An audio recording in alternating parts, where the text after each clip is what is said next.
मातृभूमि न्यूज, मातृभूमि की आवाज, मातृभूमि के लिए। ભારતભરમાં લવ જેહાદ, અવૈધ અતિક્રમણ અને ધર્માંતરણ તેમજ મહિલા જાગૃતિના કાર્ય કરતા સામાજિક કાર્યકર કાજલ હિન્દુસ્તાનીને કોંગ્રેસના કહેવાતા ગુંડા જાનથી મારી નાખવા તેમજ બોમ્બથી ઉડાવી દેવાની લાઈવ ધમકી આપ્યાની જામનગર પોલીસમાં આજથી 5 મહિના પહેલા લેખિતમાં ફરિયાદ કરવા માટે અરજી કરવામાં આવી હતી તેમજ જામનગર એસપી પ્રેમસુખ ડેલુ સાહેબને રૂબરૂ રજૂઆત કરી હતી।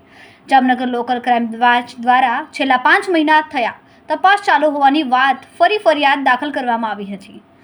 કાજલ હિન્દુસ્તાનીએ આગળ જણાવ્યું કે ગુજરાત રાજ્ય ડીજીપીની સૂચના છે કે 100 કલાકની અંદર અસામાજિક તત્વો, ગુંડાઓ અને ભૂમાફિયાઓની માહિતી આપો, પણ અમુક નેતાઓ જ ગુંડા છે અને તેમના વિરુદ્ધ ફરિયાદ લખવા જાય તો પોલીસને જ અરજી લઈને આરોપી ગુંડા નેતાઓને બચાવે છે, તો તે પોલીસ વિરુદ્ધ કોને ફરિયાદ કરવી?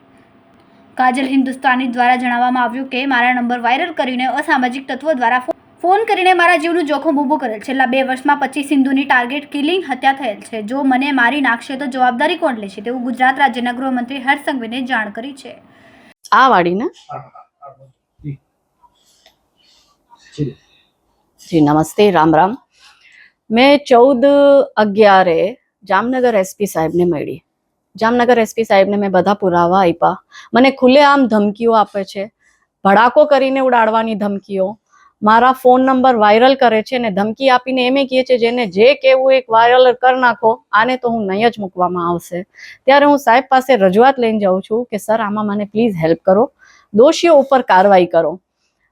14/11 2024 પતી ગયું, 2025 ચાલુ થઈ ગયું, 2025માં બી માર્ચ મહિનો પણ પતવા આવ્યો છે।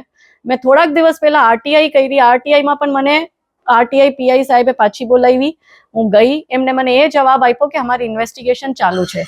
ક્રાઇમ બ્રાન્ચને જો ઇન્વેસ્ટિગેશન કરવામાં 4-4, 5-5 મહિના લાગે તો મને એમ લાગે છે કે આ તો આત્મચિંતન કરવું પડે ડિપાર્ટમેન્ટને કે આટલું લેથાર્જિક કેમ છે ડિપાર્ટમેન્ટ? શું કારણ છે કે ગુજરાતમાં ક્રાઇમ આટલા વધી ગયા છે? જ્યારે એક મહિલા સન્માન અને સુરક્ષાના વિષયમાં પોલીસ સેન્સિટિવ નથી થતી, એફઆઈઆર નથી લેતી, મારા જેવા મહિલાની જે સશક્ત છે, જે ભણેલી ગણેલી છે, જે સામાજિક કાર્યકર્તા છે, જે લવ જિહાદ, ભૂમિ અતિક્રમણ, ધર્માંતરણ, વક્ફ બોર્ડ, આ બધા વિષયોમાં ઘણા વર્ષોથી કાર્ય કરે છે ને એવું નથી, મેં સરકારને બી એટલી જ મદદ કરી છે આ બધા વિષયોમાં। છતાં પણ જ્યારે અમને સમાજથી એવા અસામાજિક તત્વો ધમકીઓ આપે ને એમાં બી પોલિટિકલ નેતાઓ ધમકીઓ આપે તો અમારે કોની પાસે જવાનું? એસપી સાહેબને એના પછી મેં છેલ્લા 5 મહિનામાં મેં 5 ધક્કા ખાધા। એસપી સાહેબને મેં ફોન બી કર્યો અને ફોન કરીને મેં એસપી સાહેબને પૂછ્યું બી કે સર આમાં કઈ થયું છે, ફર્ધર કઈ ઇન્વેસ્ટિગેશન થઈ, કઈ અપડેટ હોય તો આપો। બે એક વાર એસપી સાહેબે મને આમ કીધું હશે તો કેસો, ત્રીજી વારમાં મારા કોલમાં એસપી સાહેબે મને આવી રીતના કીધું કે તમે ફોન ન કરો, કઈ પણ અપડેટ હશે તો અમે તમને કહેશું। હવે મારે એટલું જ કહેવાનું છે કે તમે મને ન્યાય અપાવો। હર્ષભાઈએ કાલે જાહેરાત કરી છે, એમને કીધું છે કોઈ પોલીસ કામ ન કરે તો મને કહેજો, એટલે મેં એમને કીધું છે ને આઈ હોપ કે હવે હર્ષભાઈ મને આમાં ન્યાય અપાવે। માતૃભૂમિ ન્યૂઝ સાથે હિરેન ગાંધી, જામનગર। ખૂબ જ ટૂંકા સમયમાં માતૃભૂમિ ન્યૂઝ ઓટીટી પ્લેટફોર્મ અને મેગા સિટીમાં કેબલ નેટવર્ક સાથે જોડાઈ જશે, તો જોતા રહો માતૃભૂમિ ન્યૂઝ।